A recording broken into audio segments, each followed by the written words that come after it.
But parents, can we have a talk for just a quick moment? Your call to raise the next generation is not a side assignment. It's a holy calling, a divine commission. One that carries not only immeasurable influence, but also the weight of eternal responsibility.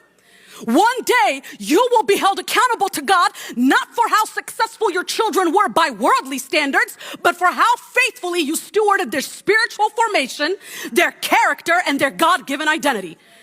This means discipleship begins in your living room, not in the church sanctuary.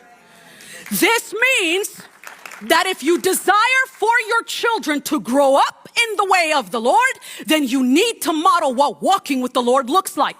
This means that if you want your children to grow up with an appetite for the things of God, then you will have to model what having that appetite for yourself looks like.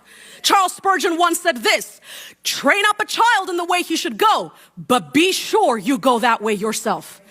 You can't desire something for your children that you are not willing to model and pursue in your own life. Your voice and the patterns of your life will shape their view of God long before any pastor does. You see, we as pastors, we will never have the primary influence in your child's life in the way that God has graced you to do. That's your calling.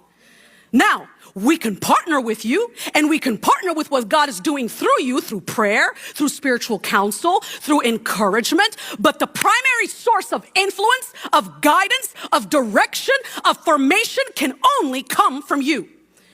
We can't be outsourcing spiritual growth to youth groups, youth camps, and Sunday school classes.